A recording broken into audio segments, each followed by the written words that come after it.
Welcome back. My name is Kit. I'm Andy. And I'm Steve. And this is Streaming Severance. This time it's episode 7 of season 2. Chikhai Bardo. Bow, bow.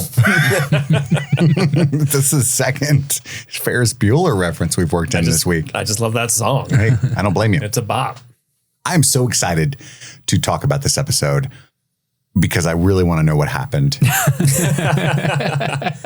I think it's going to be a really good convo. Kit, I have spent the better part of all day researching shit for this episode, and I still got questions. And I watched it once.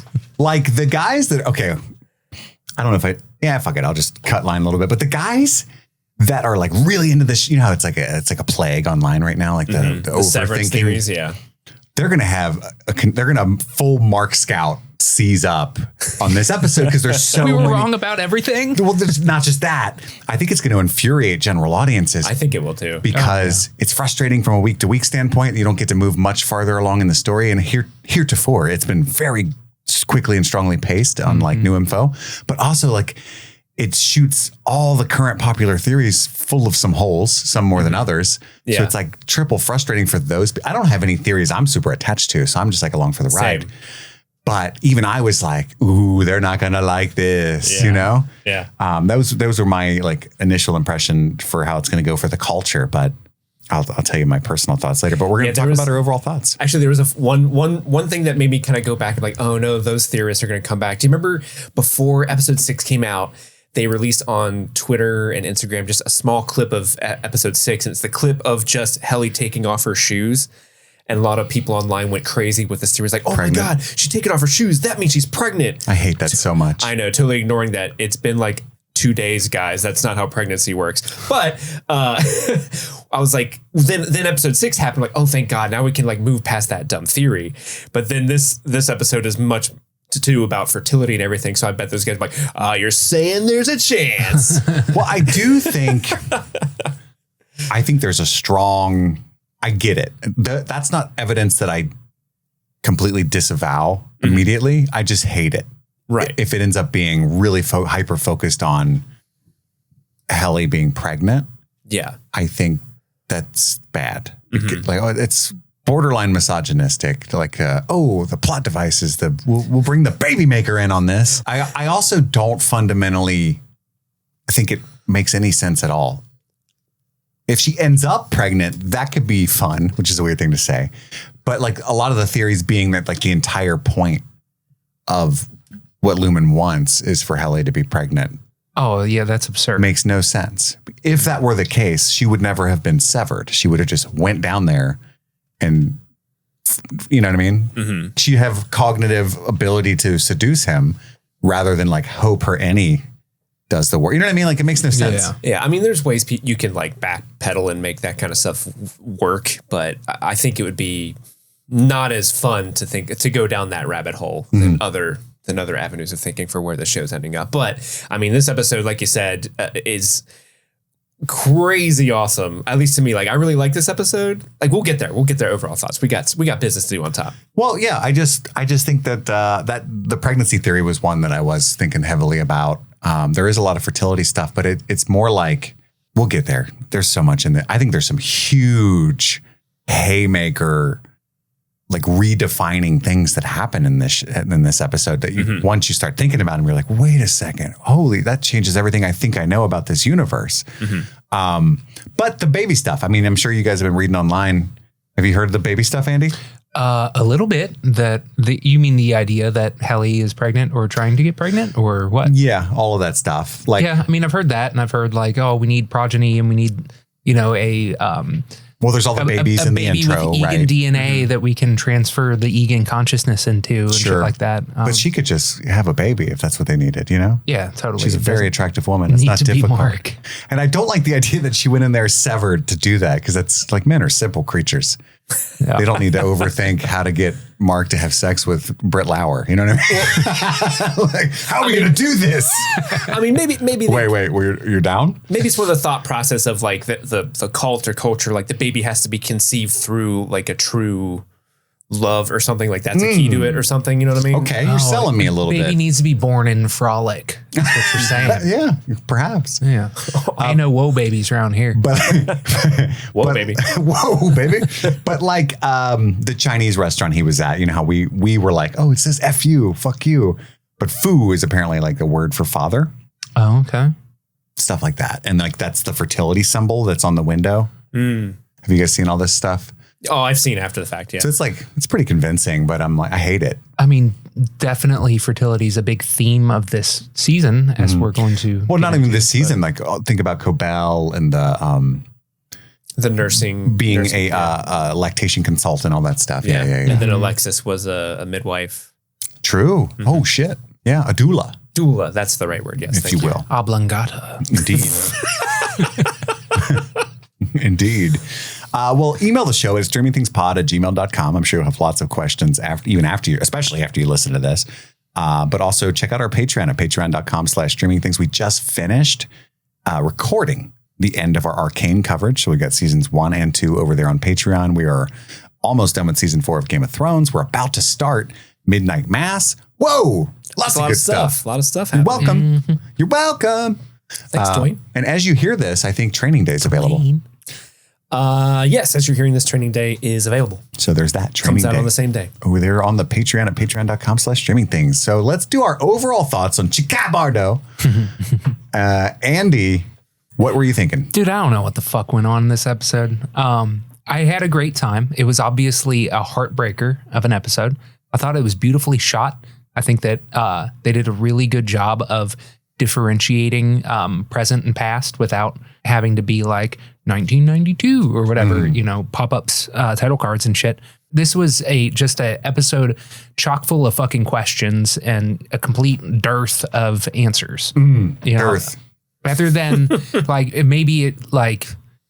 other than like answering any questions, it just gave us a couple definitely not that's, you know what I mean? For the people that are like, oh, it's clones and stuff down there. And I mean, I guess it's possible that they're still clones, but like not It's becoming less likely. Yeah, not with as far as Jim is concerned anyway. That's actually her that's poking around down there and whatever. That changes everything. I have so many questions about the dentist. Dr. Maurer is the name that we got, right? And I want to know who the fuck the doppelganger, the people that are MDRing the MDRers. I need to know what's going on with that. So this episode left me feeling icky, left me feeling sad, and left me with lots of questions. But hey, I'm fucking invested. What about you, Mr. Steve? I really like this episode. This episode, to me, it does introduce a lot more questions, right? But like you said, Kit, it sort of changed the entire question almost. The entire, like, what is the show going towards? It monumentally shifted the focus of, oh, we're going this way. But like the fact that they're like, here's Gemma, this is what's on the testing floor, this is what they're testing, it's her. That kind of stuff gave me some like, oh, okay, I feel like we're getting some clues here. Like I felt like I was given some answers, but then also more questions as a result of what those answers mean. And I think that's fascinating. You're right. There is a level of like ickiness and like, oh no, what? Like they're doing all this stuff to poor Gemma, specifically relating to like what the doctor is doing. Like that guy is just one of the most skeeziest, grossest characters maybe ever invented. Like that dude is just all bad news. But I also really appreciate how like through all this tragedy that's happening with Gemma on the testing floor, it's also like given He's to not us. as bad as the Christmas guy. It's the same guy. He is the Christmas guy. They're all him. Yeah, they're all him in different outfits. Really? Yeah. Yeah. It's gross, right? Yeah, And he's got like that's funny. I feel dumb. Seemingly dozens of got me. her that he's torturing all of them. Like the one is just forever writing thank you cards. The other's forever going to the dentist. The other's forever in a plane crash. Like they're just and he's the stewardess too. yeah. They're This just is normal. You want some coffee? they just split her psyche into many dozens of parts. That's and the are part torturing that's all of like them. crazy. Is we now know they have the technology to sever an unlimited amount of people. Amount of times. No, not even an unlimited amount of people, but no, I mean like within the one person. Severed people. Yeah. So she's in at least 6 different rooms. Well, and she's also her personality of Gemma, and she's also the personality of Miss Casey. So it's like, holy shit. Yeah, we learned that all of the case files they've been working on correlate to the rooms that they've been working on. Like every single, like if you look, if you freeze frame Sienna, did you? Sienna's on one of the walls. One of the doors they pass. But there's a bunch of them that we haven't necessarily heard of before as well. But yeah, like Wellington. I don't remember hearing Wellington before, but we might have. But anyway, we know that that's what they're working on. Somehow there's a whole other level of people, like you mentioned, MDRing the MDRs, who I guess are like giving them they're the ones giving them the numbers and like, I don't know. They also look like them. Look like them, yeah. Are they the ones that were the twins when we were they could have been out in the wilderness? That's actually that's a good pull, Andy. They probably are. And I do like how when the timeline catches up to modern day, the Irving guy is gone. He's just not at his desk.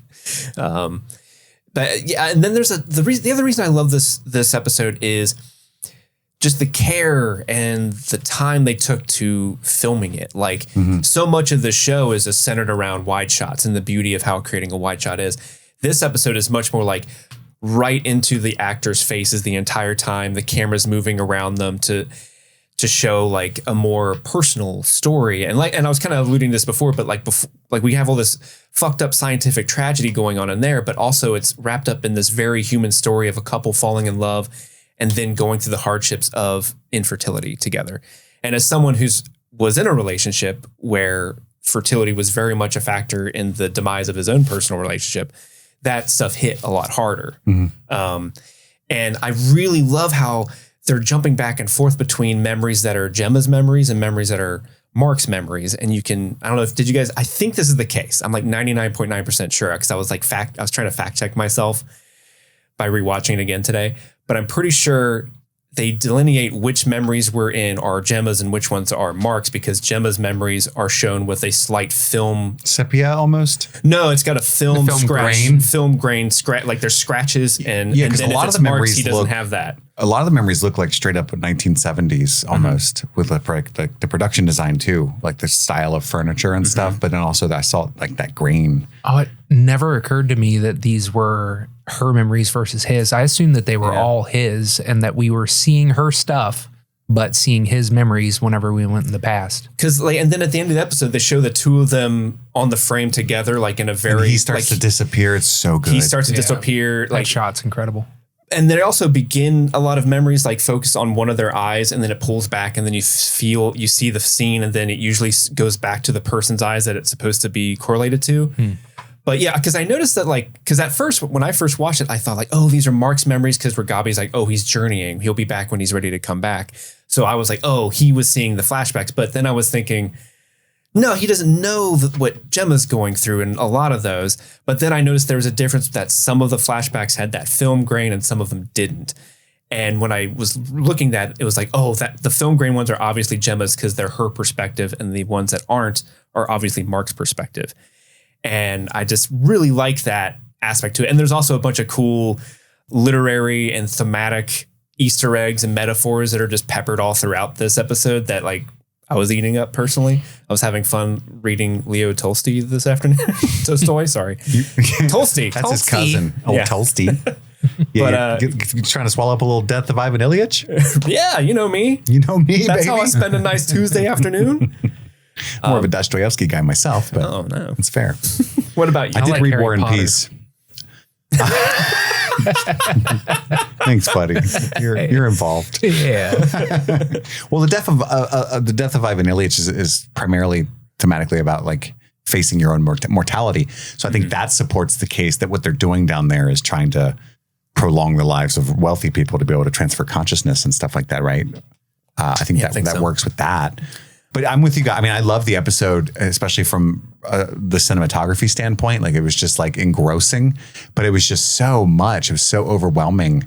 All of those split second frames and stuff. But I loved you can tell that it's much more handheld, like a lot of gimbals and stuff in this episode. And like there's a lot of dynamic camera work and tracking shots around the actors. And it had this real close dizzying effect that I don't know they need it because it's already so dizzying what's going on, trying to figure out what's going on. But like it was a double dizzy And I was very double dizzy. And I also have a deep, I don't know what the name of it is, but I have a deep fear and anxiety of like institutions from things that I've gone through in my life. So like there's like the fluorescent lighting and the certain kinds of floors and like cove base and stuff like that just freak me the fuck out.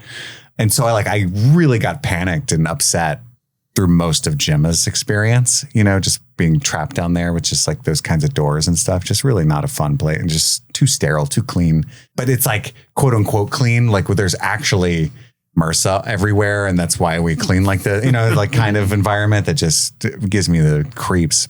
So it's very suffocating episode. And like Andy said, just not a lot of fun.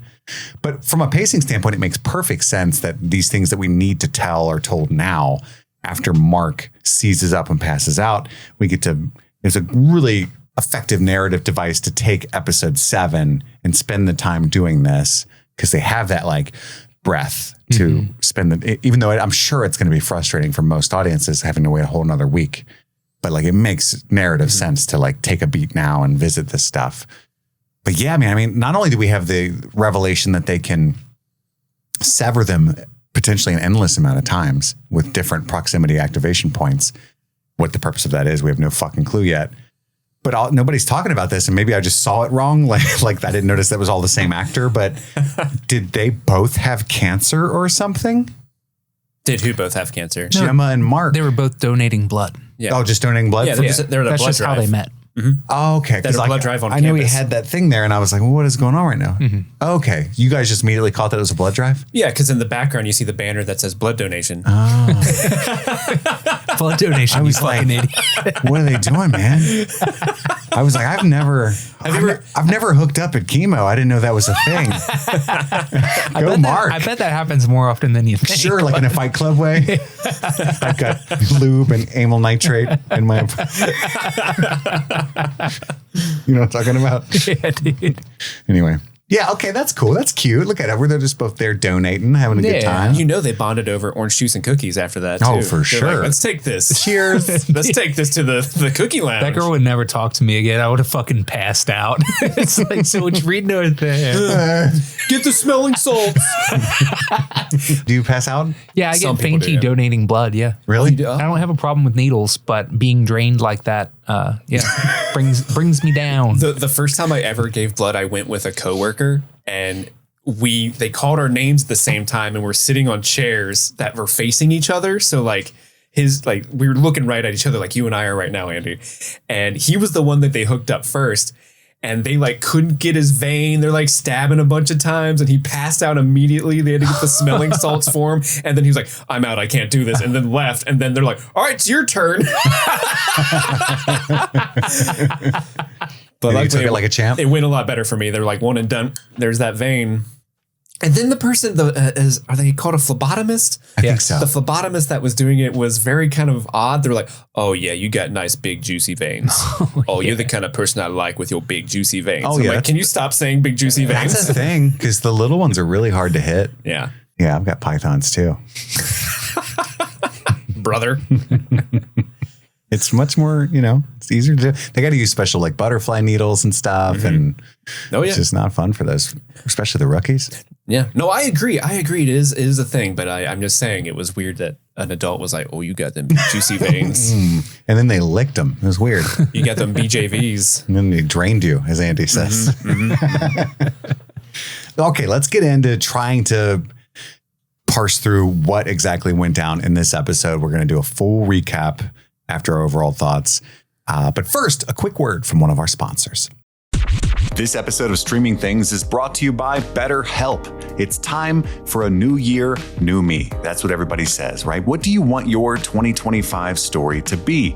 Every January brings you 365 blank pages waiting to be filled. You are the writer. And so maybe this year you're ready for a plot twist, a Shyamalan twist. Maybe there's a part of your story you've been wanting to revise. Life isn't about resolutions that fade by February. We know the gyms are crowded in January and they're pretty much open by by March, let's not be that person. It's about picking up the pen and becoming the author of your own life. So think of therapy as your editorial partner, helping you write new chapters and create meaningful stories you deserve to live. When I talk to somebody about my wants, my fears, my hopes, my dreams, my traumas, I feel like I can get clarity on my goals, what it is I'm actually trying to achieve. So give BetterHelp a try. If you've never tried therapy before, it's a really great start to this journey. BetterHelp is fully online, making therapy affordable and convenient, serving over 5 million people worldwide. There's a diverse network of more than 30,000 credentialed therapists with a wide range of specialties. You can easily switch therapists at any time and at no extra cost if things aren't working out. So write your own story with BetterHelp. Visit BetterHelp.com/streamingthings today to get 10% off your first month. That's BetterHelp, HELP.com/streamingthings. And we're back. Apple TV Plus describes episode 7 thusly: the origins of an old romance intersect with a deadly present threat. That was, I was lean in, ready after reading the synopsis this morning. So people who don't know, when we got our screeners weeks ago, they only gave us the first 6. And so we didn't have access to this until yesterday. Mm-hmm. And so I can see why now, because I feel like that if we had gotten access to that synopsis, we'd have been like, ooh, who's the romantic interest? Is it Gemma probably? I don't know. Mm-hmm. So I can see why they held that back. But did you guys do any research into what Chikhai Bardo is? No. Only since we sat down. So yeah, not as much as you. Let me read it to you because it is interesting and meaningful for the episode. But the Chikhai Bardo is the after death state described in the Bardo Todal, the Tibetan Book of the Dead. I'm mispronouncing all this. I'm so sorry. Wherein the consciousness of the dead person fully enters into the light of the Dharmakaya or truth body. In this state, the person temporarily experiences for the first time the state of awareness without a second, that is to say, a state of pure consciousness. This is the state of non-duality. The first experience here is the sight of the primordial clear light or the clear light of reality. So this is the pure mind of Buddha, Christ, and all the perfected saints and mystics. It is generally accepted among various spiritual traditions that the total amount of time it takes to transition between 2 consecutive earthly incarnations is 49 days. During this period, the first 3 to 4 days are spent in the Chikhai Bardo, where the awareness body is formed. The formation of the awareness body is a significant point in this process since it will carry one's consciousness when it travels the path through the afterlife. So that heavily supports our consciousness transferring theory, right? Mm-hmm. What you're saying?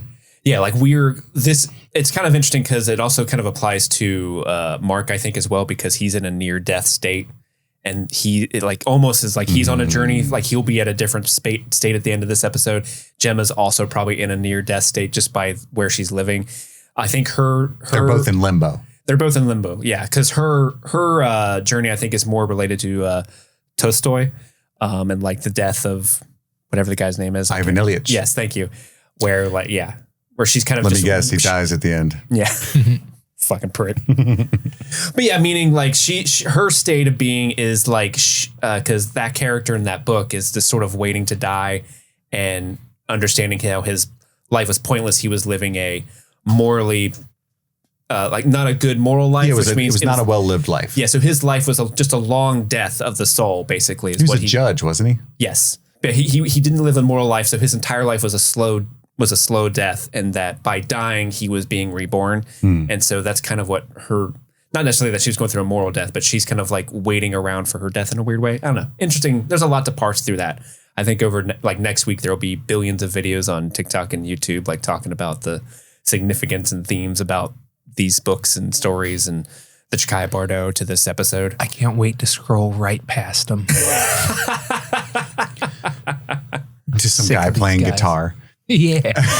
Yeah. I saw a guy playing the solo from Freebird on a lute earlier. That's rad. It was really cool. That's dope. Somebody said Freebard in the comments. I was like, yes. That's good. But also the Chikhai Bardo card that she has, that's like the cards O&D makes is what it reminded me of. That's the card that Dylan stole. Yeah. Oh, it is the card. Yeah. Wow. I was halfway there, man. I can't wait to make my own TikTok with all of Steve's stuff. Yeah. So the Chikhai Bardo. Oh, you'll see that by Tuesday. Laser will be out there. It was Interesting. the same guy in every room. Well, my first note is Gemma. Gemma. And yeah, we immediately get hit with that Tolstoy, The Death of Ivan Ilyich. We get it twice in this episode, so that's kind of wild. There's 2 Tolstoy books too. What's the other one? We'll get to it. It's Haji Murat. Okay, that was going to be my guess. Really? No. Oh, okay. This show has me so on edge about things because we get this wide shot of Gemma walking through the campus that they work at, and one of the people she passes in the foreground has red hair. And my first thought was like, get away from that one, Because you're I don't think prejudiced. No, I don't think it's Helly, but that was my first thought. He hates ginger You people. don't like gingers? I did not. I was not with you, and I was like, oh my god, Get away from that one. It's a get away daywalker. from that one. Yeah, and she's reading, I think, a student paper on the death of Ivan Ilyich, and then they're both donating blood, of course, which I totally noticed. And then He's grading a paper called "All Quiet on the Western Front." Yes, which is honestly give that person an A. That is a great title. That's pretty good. Hell of a great title. And then we cut out to the outside world. It's Ragabi and Devin. She's trying really quick to catch up, and Ragabi says, "Hey, there might be some deficits, but he should be okay." Like she has no idea if he'll even live. Yeah. And Devin's like trying to process this. She's very, very much freaking out.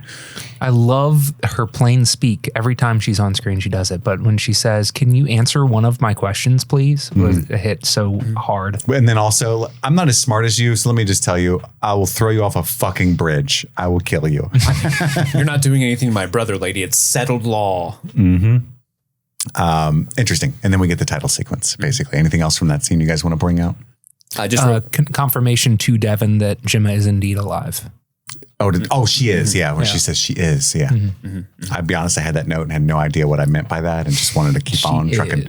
And just one thing to keep track of, the blood drive was all lumen stuff. Yeah. I am operating under I wish I had said it out loud. Nobody will believe me, but I have been thinking for a few months that there would be a twist that Gemma was down there by choice. And I wish I shouldn't even said it because you'll never believe me, but I've been thinking that. We've talked about it off camera. But I also, something else we have talked about for sure is I am starting to think that this whole town is fake. And that's why I know that they've said publicly, the cast and production crew have said it's just an aesthetic choice. But I really think the reason all of the technology and cars seem frozen in time is that this place does not get infiltrated by things Lumen can't control. And that all of this town is fake. And there's not just the Lumen itself, the company, but the entire town of Kier is isolated and Truman Show-esque. You know what I mean? So like even like the news stories and stuff and the whole Mind Collective and stuff, that's all of them? Probably. Or that might be legitimately a rebellion happening. But yeah, like Devin, Rickon, they think they're helping Mark, but they're all under the thumb of this place. They don't have a good picture on reality. Does that make sense? Like unwittingly they're helping them? Because I can't get that quarter 882 out of my head. And the fact that I didn't even verify this. That's dumb for a theory, but I just trusted that 1864 or whatever is the founding date just from memory and what people have said. And that would mean it would be somewhere in the 2080s. And then Steve was like, well, you can see Mark's license at some point. It says it was issued in like 2020. And I was like, well, fuck. And then I just immediately was like, well, the DMV's fake. You know what I mean? Like maybe they don't know what year it is. Like, I don't know how that's possible, but it could be. Could be. That's where I'm stuck at. But we get the title sequence, baby, baby, baby, old man, baby. Did you just stumble across a hit song out of nowhere? Baby, baby, baby, old man, baby. Andy, drop some bars real quick. Let the man go. Birds whistle when I talk like this. Gemma is going through all of the testing. This is where the Lumen instrument that I noticed was when she's getting the testing for where she's at in the other severed floor. Well, the funny thing is like obviously everything that's going on from here on out on the testing floor is Lumen based because it's in Lumen. In Lumen, yeah. But the blood drive had Lumen equipment. But the funny thing here is, did you catch the vision screening board? I don't think so. So they had 2 vision screenings. They had the one that was like big letter E, then like 2 smaller letters, and then it gets smaller and smaller to test vision. It's just 4517 over and over. No. That'd be great. The one next to it is just a picture of a goat really big, and then like a sideways goat, and it's like just this image of a goat that's just spinning, but it's getting smaller and smaller and They're just fucking with people at this point. And I'm here for it. But she says, how many rooms today? And the nurse replies, 6. And I cannot place that woman, but she's been in a million things. Yeah. Okay, so I'm doing, again, if you listen to the Training Day episode, you guys know I'm doing a Brooklyn Nine-Nine rewatch. No. It happened again? This is Gina Linetti's mom. I thought you were going to say she was Terry Crews. And I was like, I did not recognize. Terry Crews. No, this is Darlene Linetti on Brooklyn Nine-Nine. The actress is Sandra Bernard, but she is in a ton of stuff. She's in The Kings of Comedy, Hudson Hawk, Without You I'm Nothing, Wrongfully Accused. So many things. She's in a bunch of stuff. But, doing this Brooklyn Nine-Nine rewatch, I didn't expect to see so many cast members pop up in the things we cover for this episode or for this podcast. That's wild.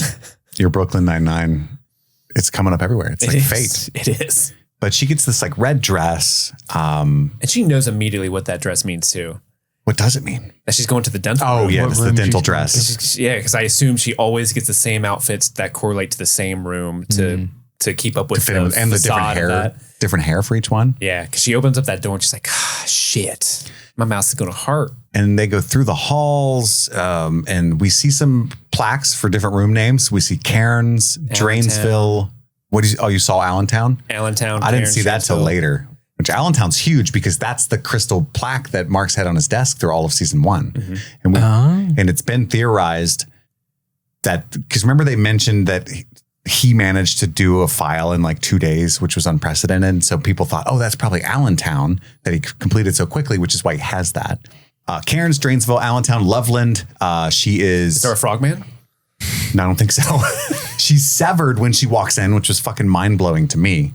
Yeah, same. And then she's in this dental room. Yeah, she goes into the Wellington room for which is the dental room. And it's nuts that the nurse has to do like a blood test to get in. Not even Grainer's cards getting in there. Those are like super top secret for some reason.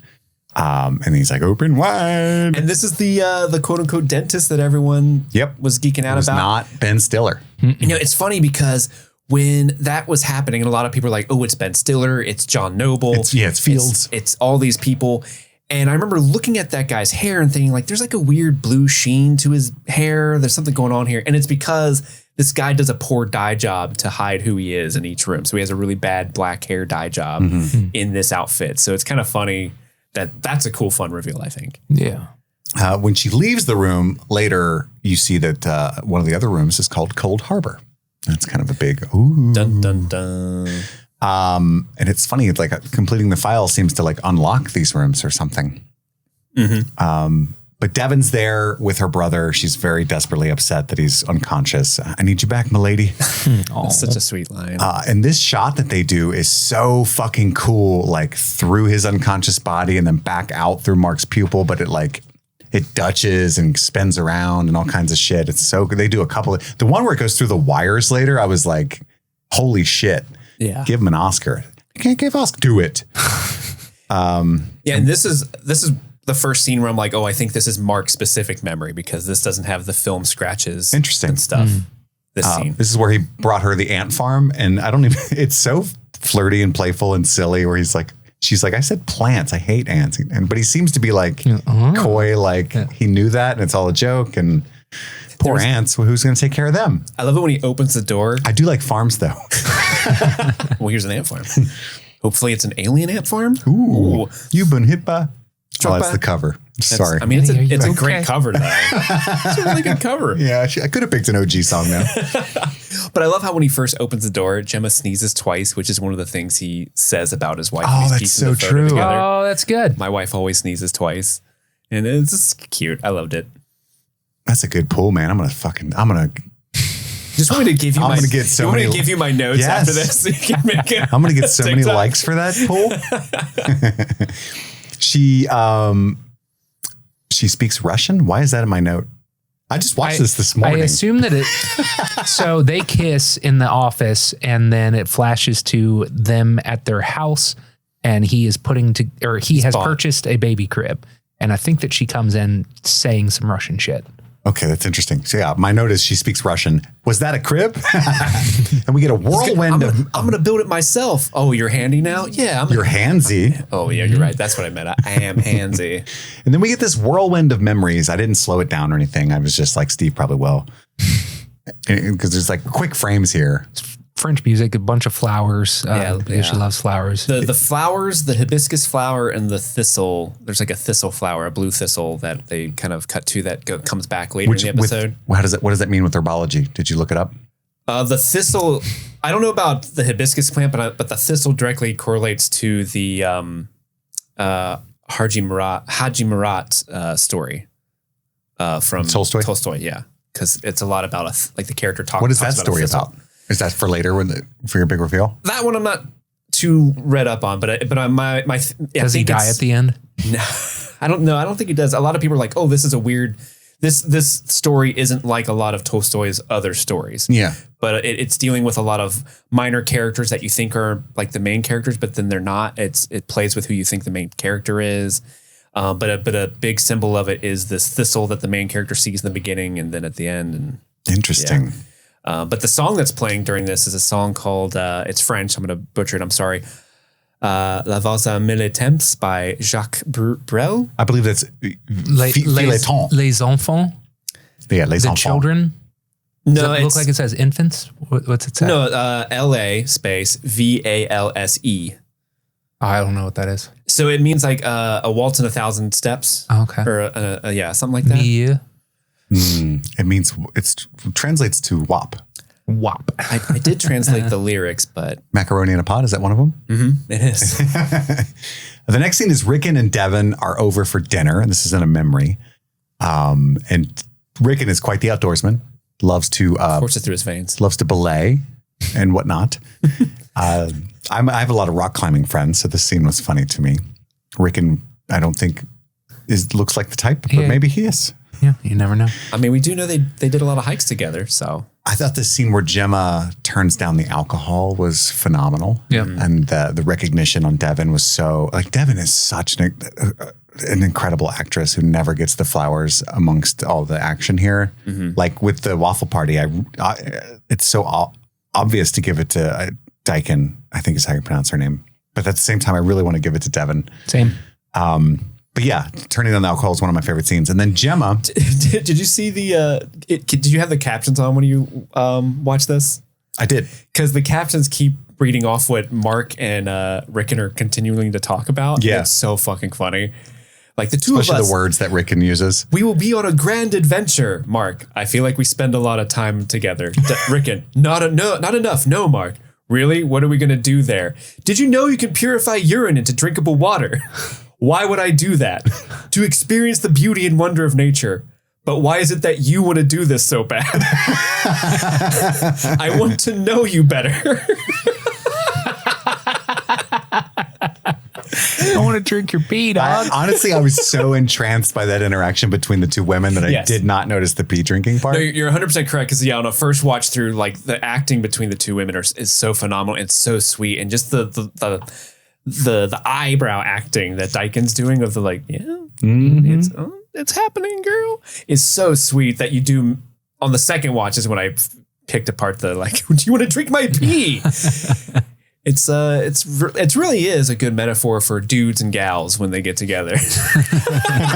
Yeah, we're over there talking like, what's your KD? But then we cut to Gemma in pain in the bathroom. She's bleeding down her leg, and she's having what I assume is a miscarriage.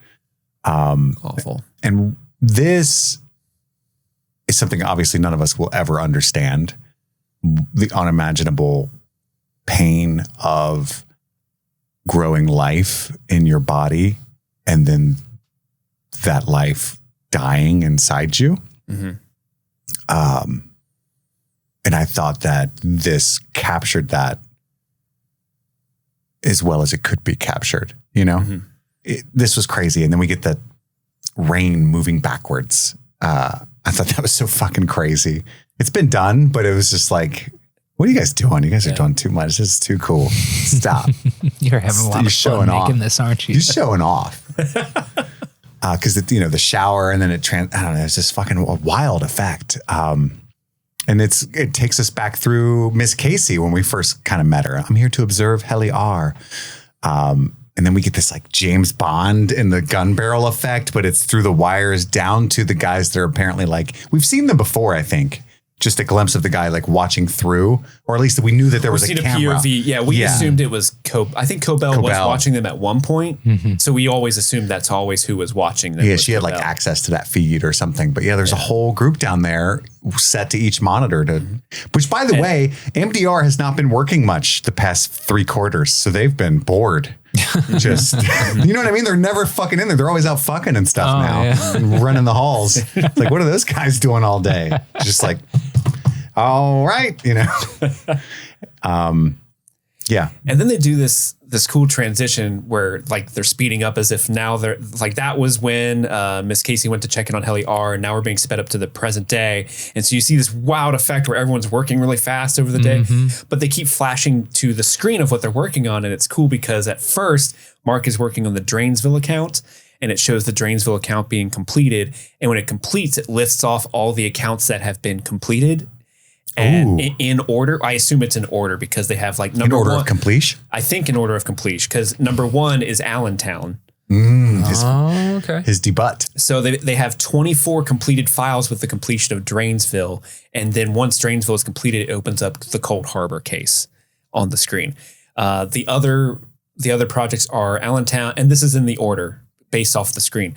Allentown, Trinity, Todos Santos, Astoria, Lucknow, St. Pierre, Coleman, Waynesboro, Cork, Mold, Cairns, Bodo, Zurich, Culpeper, Bellingham, Billings, Yakima, Loveland, Merida, Sopchoppy, Vilnius, Rhodes, Wellington, and Drainsville.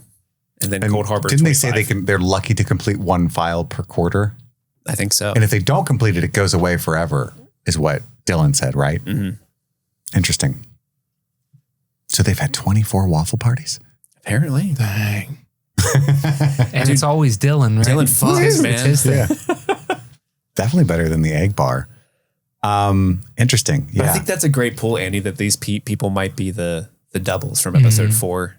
I think they're all doppelgangers. I stayed out of the convo, but it was annoying me. But in my comments, like a lot of people thought those were like literal versions of the actors. Like that was Britt Lauer. And I was just like, I guess they have to be robots. And, I'm like, those were clearly just different people, guys. Like very clearly, even for the guy who didn't recognize that the dentist guy was all the people, very clearly. One of the funniest, terrible Severance theories I saw this week on Threads was some guy's like, he had a photo of the actor who plays Fields in season 1 and a photo of John Noble. It's like, why is nobody talking about this?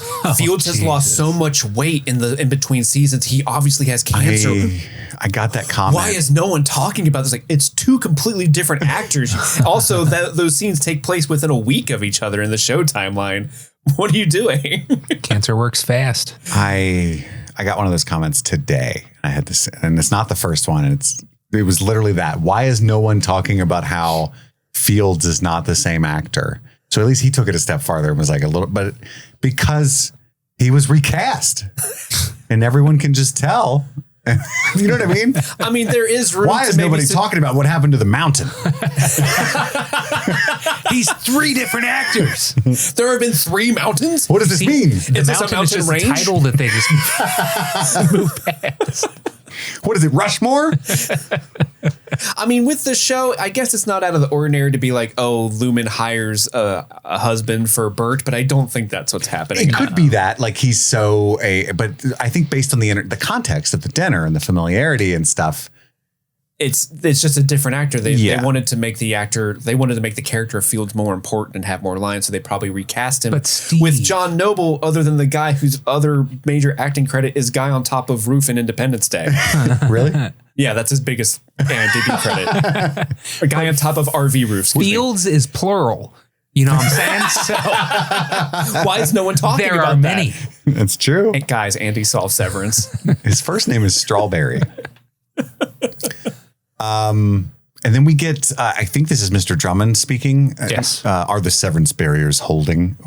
What does that mean? Like are they talking about Gemma's different barriers for the different rooms? Maybe. Maybe. But they're also showing, they're showing them working on the numbers at this point, right? The numbers. The numbers? And this is Creepy McCreeperson who's in love with Gemma over there. And he's like, didn't she try to break your fingers? You know, he's like, she's just feisty. She loves me. Yeah.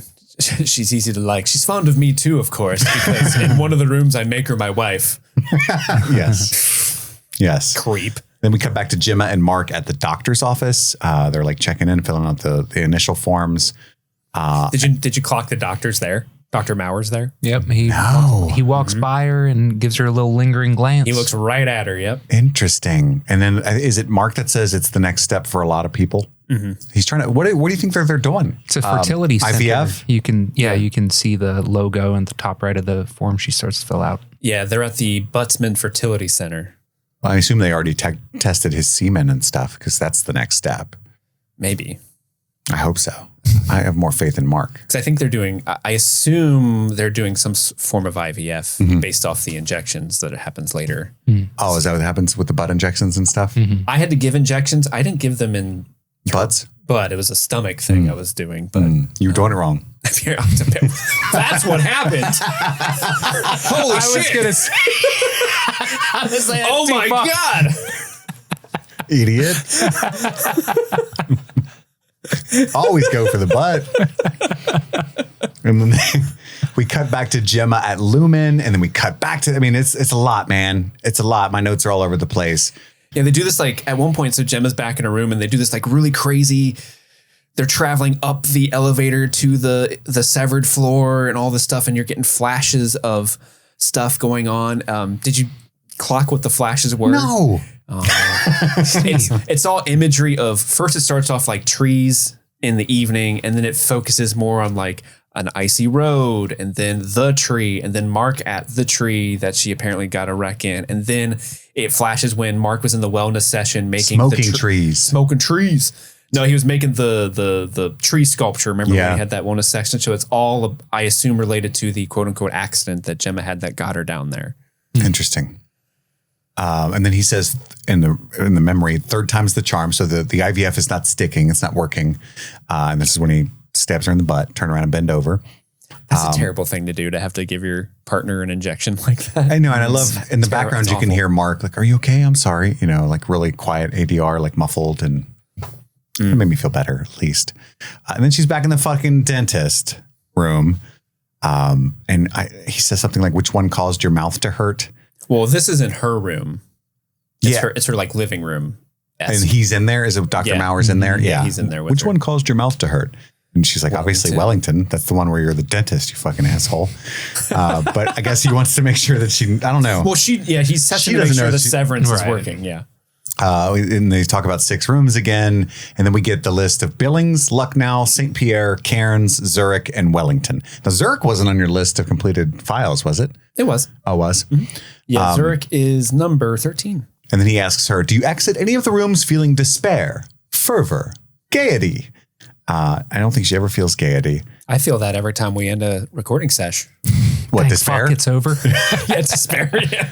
And then there's only one room she hasn't been to yet, and that's Cold Harbor. It's got a name now. It didn't have a name before. Today it had a name on it.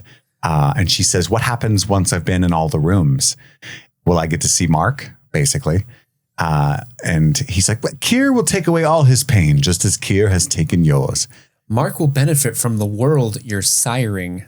Interesting. Mm-hmm. Will you just fucking talk normal? I love how she says that, and then the guy immediately goes, dream sweet. Yeah, I know. It's like, I'm going to take an idiom and flip it just to make you feel more comfortable. Mm-hmm. Mm-hmm. Yeah. My autocorrect didn't like that. Is this how you human? Yeah. This guy has real big Dr. Brenner energy from Stranger Things. Elon Musk energy? Well, he's not hopping around enough for that. I just love I'm not on enough ketamine. Too few Roman salutes. And then Gemma's coffee's ready. Davin is wondering when Mark is going to wake up, and she's kind of really laying in hard to Ragabi. You think it's going to work? We have no other choice. And Ragabi's not like helping her emotionally at all. I think she's just really annoyed that she's there. Insufferable in this sequence. We have no other choice. And then Davin comes up. This is where we get he's journeying now. He'll wake up when he's ready. And Devin is the worst idea of all time. She brings up the Demona birthing retreat where she met the other severed lady. She's like, we could take him there and maybe we can talk to his innie, which isn't the worst idea. We're getting there.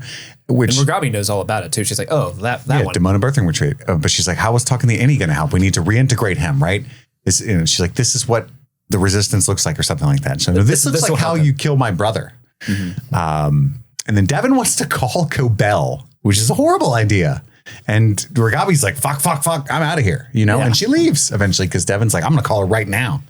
I'm surprised she didn't beat her to death with a bat in that moment. What do you guys think about this plan that Devin has? I think from a story perspective, it's a brilliant way to bring back Cobell. Yeah. From a Devin perspective, dumb. Yeah. Dangerous. Stupid. From a Mugabe perspective, I don't blame her at all. My child. Yeah. I also get it though. She's like the one Lumen contact that she knows of. You know what I mean? So that's not a part of Lumen anymore. Yeah. Supposedly. Well, she knows Milchick. Does she? Call Seth. Yeah, he came to the house. Oh, that's fair. Well, but she actually has the phone number for her. Yeah, that was her old buddy Selvig. Lactation consultant. She has her number and she knows that, well, according to Seth, that Cobell no longer works there and has been fired. So maybe her thought is like, we could ask her and get the deets on stuff. And Cobell will be like, yeah, fuck the company that fired me. And Mugabe says she's a born Lumen or something like that, right? Mm-hmm. Raised she's Lumen. a soldier. She's a soldier. She was raised on the dairy. She went to that Lumen school. You merely adopted Lumen. And then Mark's over there mumbling like chicka chicka bow wow. Chikhai Bardo, and he's a really big asshole in this scene. She's got like the little card that we saw in Lumen. Mm-hmm. And it's not like a self-defense class that we were thinking in the first season. It's specifically two guys, a man fighting himself to defeat his own psyche. It's the death of ego. Yeah, we were like, they're learning Kung Fu? That's awesome. They're soldiers? That's dope. Why do I have dead flowers as my note? We see dead flowers. Because it's basically supposed to be like symbolism for the deterioration of their relationship and stuff. Because he's like, what you're doing is a waste of time. Because she's like filling out the things, and she's like, oh, I think I got put on a mailing list when when we went to that clinic. So she's presumably getting a lot of Lumen literature now, and he's like, nothing's been working IVF wise. Lost the baby. So yeah, it's just the I bet they were purposely. It's a thistle, yeah. And the thistle is the one in the Tolstoy book. It's a symbol of resilience facing eventual destruction. Interesting. I bet this is probably obvious, but worth mentioning. Lumen, if Dr. Maurer was there and all the instruments said Lumen, they were 1,000% not actually doing the IVF. It's like making sure that it wouldn't work. Yeah. To what end, we don't yet know, but they wanted Gemma. Well, I think they've wanted Gemma for a while. Like they got her blood from the initial blood drive, and then they just keep creeping up on them in the background. Mm-hmm. So they've been like wanting to get a hold of her for a while for some reason. And I kind of like the idea that this episode's positing where like Gemma's the real important one to Lumen, and Mark is just important by his relationship to her. Mm-hmm. And I behind every great woman is a man. Mm-hmm. That's how it really is. Sometimes it's another woman. Am I right, ladies? Sometimes it's nobody. Yeah, sometimes. Sometimes it's a kid. You know what? It could be anybody. That's true. That's true. A loved one. Now Gemma has like a perm and a blue suit. She's on an airplane. It's the plane crash sim or whatever. Some nasty looking pre-made meal. And she's like in her little severed apartment doing the Chikhai Bardo move at one point on the yoga mat. What do you think the plane crashing scenario is supposed to dictate? I don't know. Oh, no, but that food looked really bad. I will say this about Dr. Maurer. As creepy as he is, good actor. He's dedicated to the craft or whatever the fuck they're doing because he's like, this is normal. Just like thrown all over the plane. He reminds me of Seth Rogen in Pineapple Express when he's the process server and he has all these different outfits. The movie rocks, dude. But anyway, yeah, he's in all those little outfits. Cold Harbor is at 96% and he hasn't been working on it. The little staff down there is frustrated. Mr. Drummond is overseeing them. The nosebleed set us back. Yeah. For Kier. Why are you wearing that stupid sweater? And then we see why. You know what would have made this scene better? Like, this is one thing. Like, I wish the props department would have made this. So he's got that dumb sweater on, right? I wish they would have made it a dumb cardigan. Because one of the things that Mark talks about, she hates cardigans. She hates cardigans. Oh. And I thought that would have been a fun thing to do. But it's a pullover. It's a cardigan. Thanks for noticing. You're going to have to say goodbye to her when Cold Harbor is completed. You get the hell out of here. Yeah, what does that mean? But she's in this little Christmas room now. She has to write 500 thank you cards for dumb things. Dear Mr. Tisdale, I cannot thank you enough for the thoughtful Christmas gift you sent my husband and I this year. We have never owned an electric grouter, and we look forward to the many happy memories it will provide. It's a degrouter, just saying. She's written all those thank you cards. What a perfect song choice to play over a very predatory Christmas party. Baby, It's Cold Outside? Yep. I didn't even catch that. I just know the predatory Christmas song. Yep. Interesting. And then as she's leaving, there's this great line where she's like, Christmas has a funny way of coming back around each time this year. And she's like, it's always Christmas. I hate Christmas too. I get it. And then he's like, I love you. And she gives that very stanky, I love you too. And he makes her say it. He won't let her leave. Mm-hmm. He does. Is it, this guy isn't the Kier Egan, right? Because that I love you sounded like the I love you from the 8-bit. He looks like him. With that beard, he looks like Kier, yeah. But it's not the same guy, right? I don't think this is Mark Geller. Yeah, I don't think it's Mark Geller either. I'm just saying, like, he sounded like the... Interesting. That would be crazy if it was Mark Geller. And this is where in my notes, I was like, how many times is she severed? It was kind of blowing my mind. But Mark is ripping apart the crib now. I guess they've given up on IVF, and she's kind of storming out, and he's having a really bad time of it in there. He's drinking now. He's drinking in the background. And the song I'll Be Seeing You plays, which is, of course, the song that was playing when he put Gemma's picture together. Nice. It also, and Eric actually keyed me onto this because I didn't catch this. That song's also playing very faintly in the background during his first date with Alexis, which could be why he was triggered into drinking all that time because the song makes him think of her. The first date that was real shitty. Yeah. Just an interesting pools. And then the Dr. Maurer visits Gemma at her little apartment again. It says 7:30. I don't know if that's AM or July 30th. I think it's 7:30 p.m. based off what Milchick looks like later. Like he was getting ready to leave work. Yeah, his little motorcycle jacket. And this, again, he says, what room caused your hand? This time he says, what room caused your hand to hurt? Which is, it was sore from all the thank you cards. This is where Allentown is mentioned again. And I was like, the crystal head. Also, you had more Allentown notes. Is this time? Well, I already kind of mentioned most of it, but I want to kind of point back. The Allentown is the Christmas room. We get a cut of Mark and Gemma's Christmas decorations, and their Christmas trees the same identical. Tree. The colors of the ornaments are more diverse in their scene, but it's like the same. The tinsel looks same type of tree. Yeah. Nice tree. Those were all the 3D printed things that they've been sending down. Oh yeah, that's right. Yeah. I didn't see any hatchets though. Yep, not but yet. You have to assume that O&D That's 3D in printed Zurich. all that shit. Yeah. What did they make? The 3D the art department, it just makes all kinds of random shit. And But what item cued you in that you saw up there that you saw down here? shitty Christmas ornaments. Oh, really? Yeah. And all the They looked 3D printed. Yeah, all facsimiles of actual ornaments. Yeah, all their gifts, like the pots and pans and all that shit in the background, just look like 3D printed props and not real versions of that. Thank you for the hatchet. They were non-threatening. And this is where Gemma says, I want to go home. And he lies and says, your husband remarried last year. He has a daughter now. He's moved on, Gemma. You should too. And he pulls the book. Maybe you have moved on in one of the other rooms. Yeah. Maybe you've got a guy you're really into with a sweet ass sweater in there. You don't know.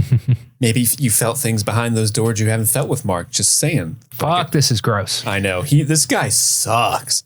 And this is when he pulls out the death of Ivan Ilyich, which is the second time it's referenced in this episode. And, I guess he dies at the end. And she hits him with a fucking chair because she doesn't play with literature, and I don't either. And I respect that. You take Tolstoy's name out of your fucking mouth. Yeah.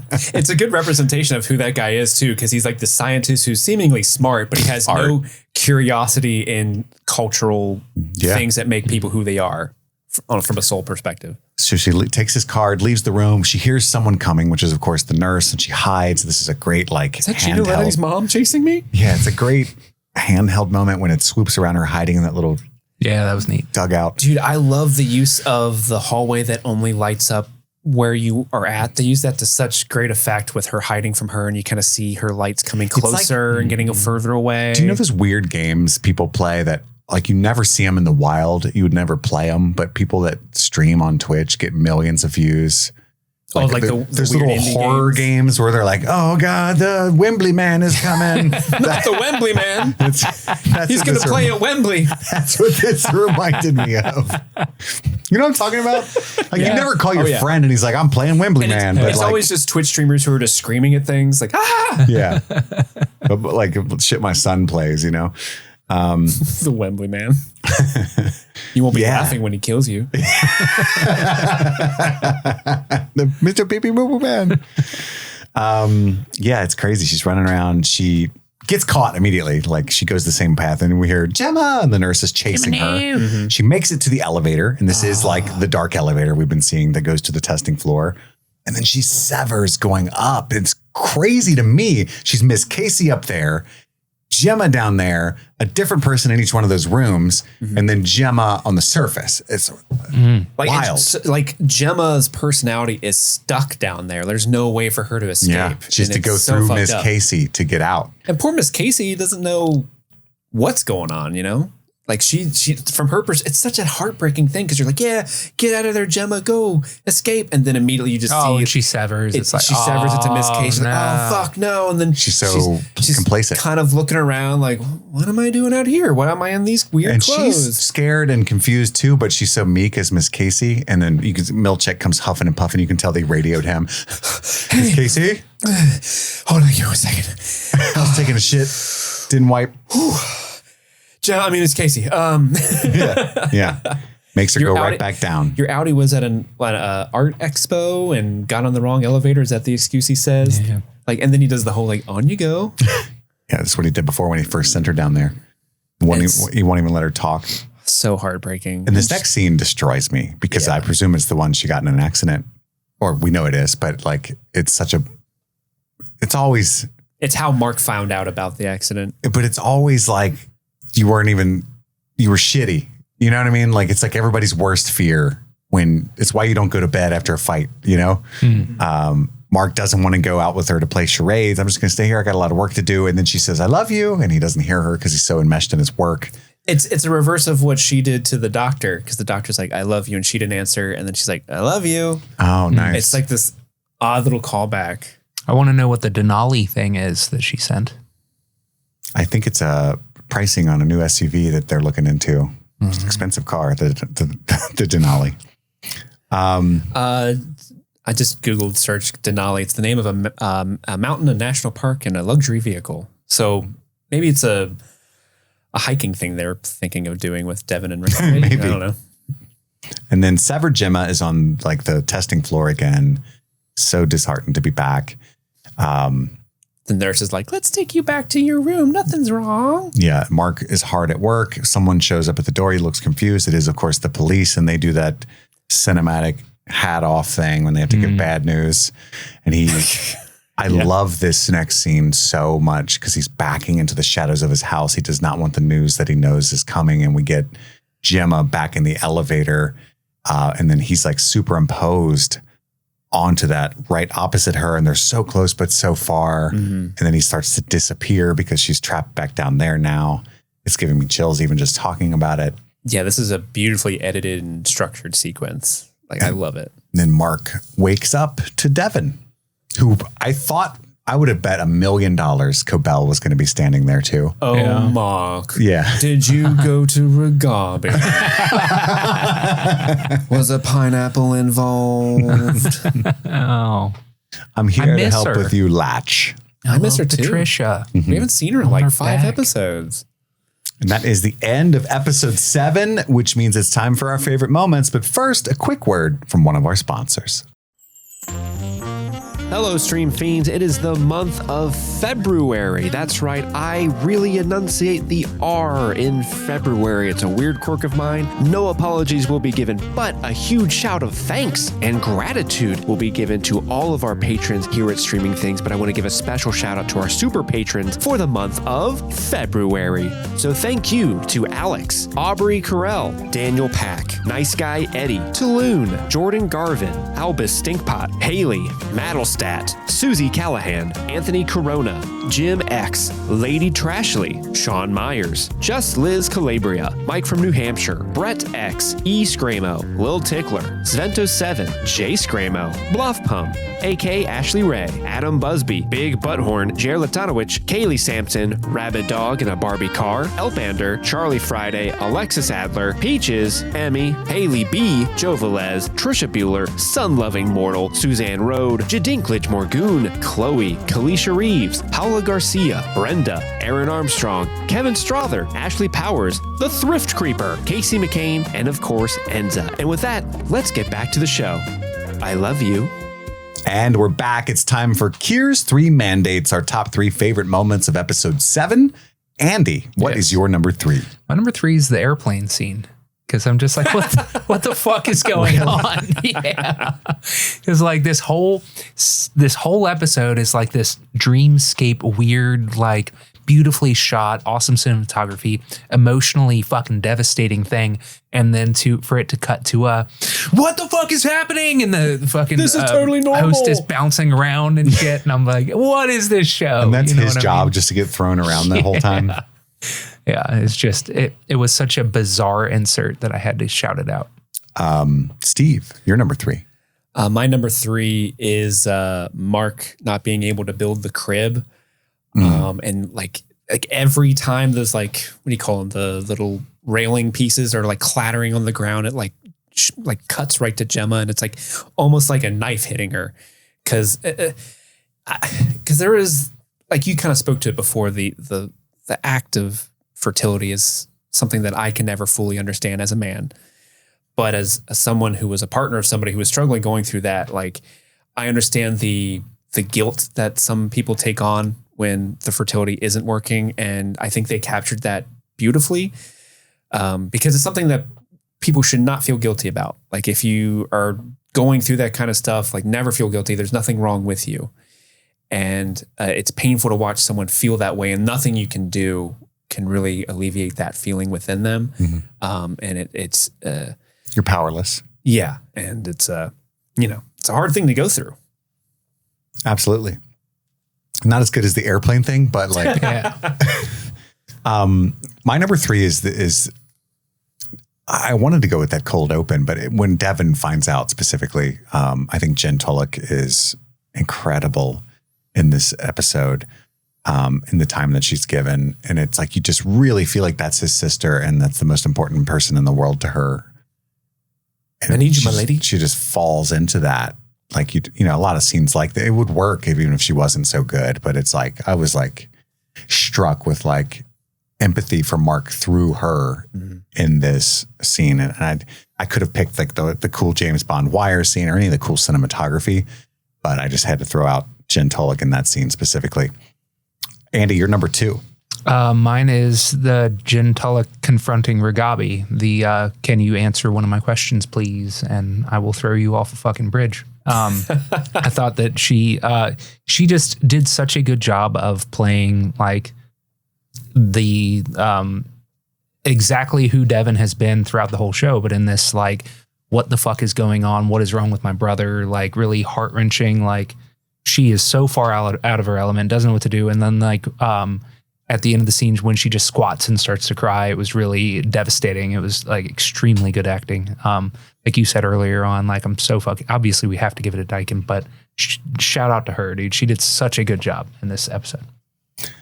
Steve, you're number 2. My number 2 is the very, very end. It's when Mark wakes up and Devin is there to see him. Like, Mark, where did you go? Like, so when the show ends, so he wakes up, he looks around, Devin's like, it's okay, I'm here. Where did you go? All that stuff. And the last thing he sees are like Gemma's eyes kind of illuminate the screen, and it becomes all white. And then it goes to credits, and you got this beautiful piano score that's playing.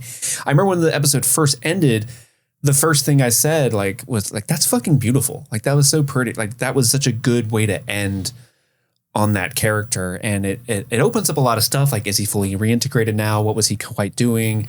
Was he just reliving his past with Gemma? What was he thinking about? But it kind of goes into the whole theme of what this episode is. I don't know if you guys remember when I was telling you what the Chikhai Bardo is. There's a part where The first experience there is the sight of primordial clear light, and it's transitioning to a new life, and a big blinding light is a part of it. And like, I just thought it was important that. Do you think he's going to wake up fully integrated? Because it didn't seem like it from Adam Scott's acting there. I don't know if that's the case. I'm saying that could be possibly what it is. But the only thing I caught was like his grimace, like when he starts to cry for a second. I think it would make thematic and narrative sense that he's integrated now. I mean, it's episode 8. We got 8, 9, and 10. And after that incident, they flooded the chip to speed things up. It wouldn't make any sense for him to come back up and be like, why is she listing random things? You know, by the way, her name is pronounced Deechin. Deechin. I'm pretty sure. So we've been fucking that up. She follows me on Instagram. She's going to be so mad. Fuck. I fucked it up. Got to apologize to her right now. I do. I'm going to, So can I call you Deech? No, I don't think so. Yeah. Good pull. Good pull. And was it my number 2? Yes. My number 2 is when Gemma turns down the alcohol in that moment that she shares with Devin while they're talking about drinking piss, which I did not know, and that makes it better. Yes. It does make it better. It's such an incredible scene. It's one of my favorites. I love it so much. Andy, you're number 1. It's that shot of Gemma being turned back around and coming down, and the cross cut of Mark finding out the bad news, and it's just so fucking beautifully shot, emotionally fucking devastating.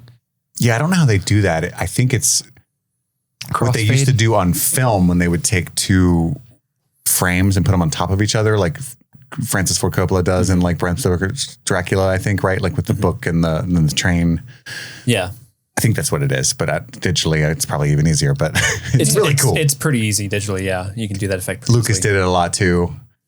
With like the desert and like Anakin and Padme floating the cross there. dissolves. Yeah. Yeah. That's my number 1 as well, is Me too. the intercut between her being on the severed floor and becoming Miss Casey, but also like Mark seeing the officers coming up and not wanting that news, and him, because that's also thematic of like, we don't know exactly what Gemma did, we don't know quite how she got in there, assuming they recruited her somehow. Yeah, she might have just drove to Lumen and they fabricated all of this. Yeah. It looks like she's doing this to, I assume, do something with her fertility to get back to, but now she wants to get back to Mark. She's kind of having buyer's remorse. Like, these people actually don't have my best buyer's interest. remorse. Yeah. These people don't have my best interest. I want a refund. This sucks. My hand hurts. My mouth hurts. That dude's trying to fuck me. He has dumb fucking sweaters. Doesn't even know anything about Tolstoy. He's an idiot.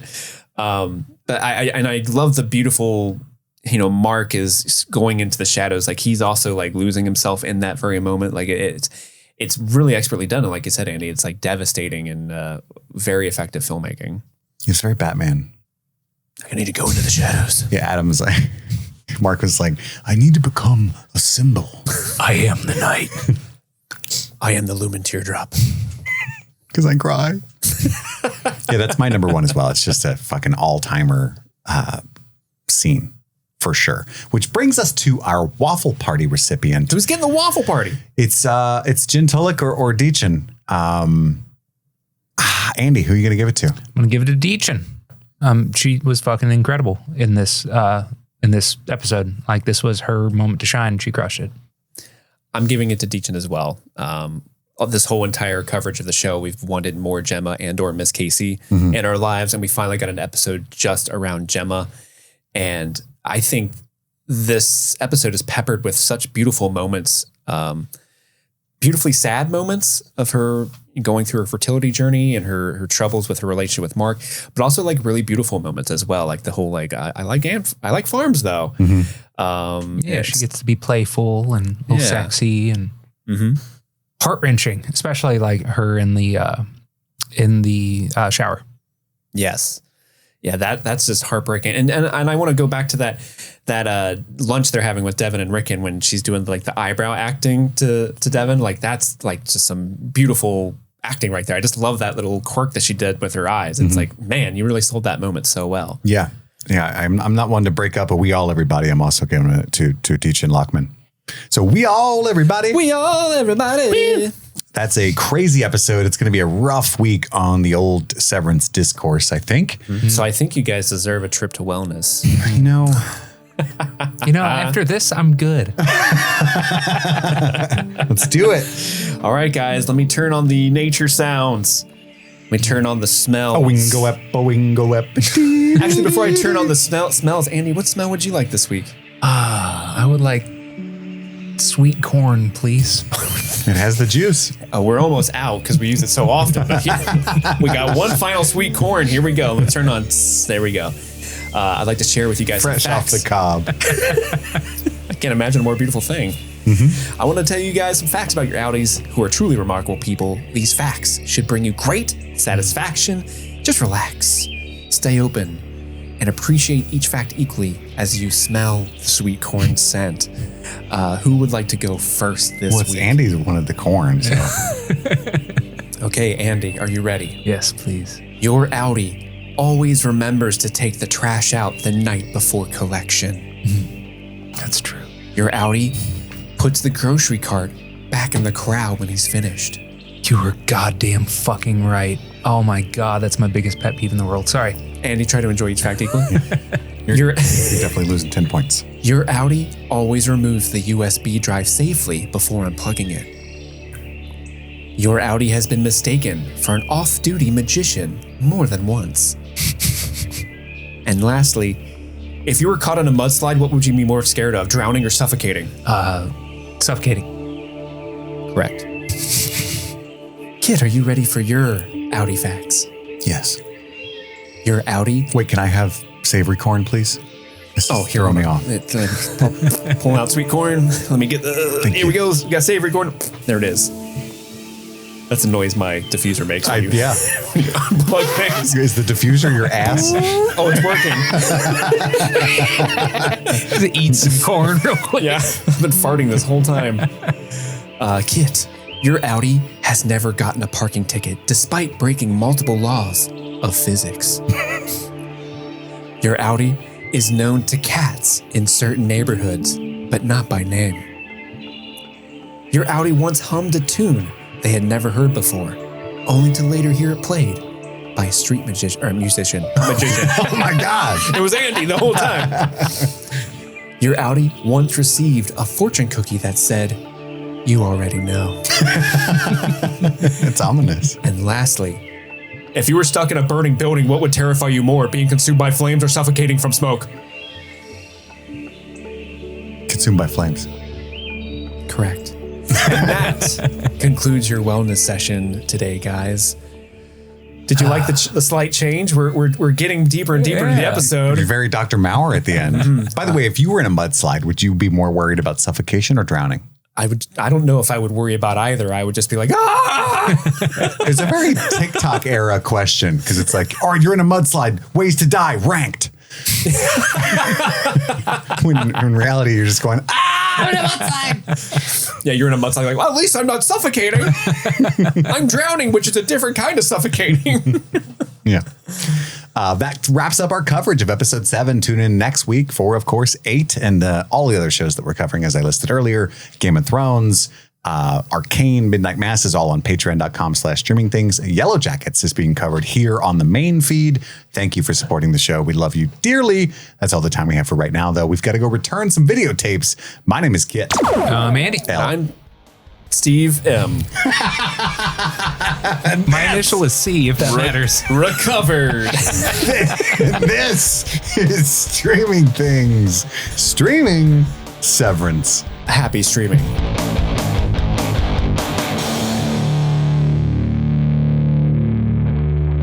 Sorry. If you remember the bit that late, just leave it alone. My name is L.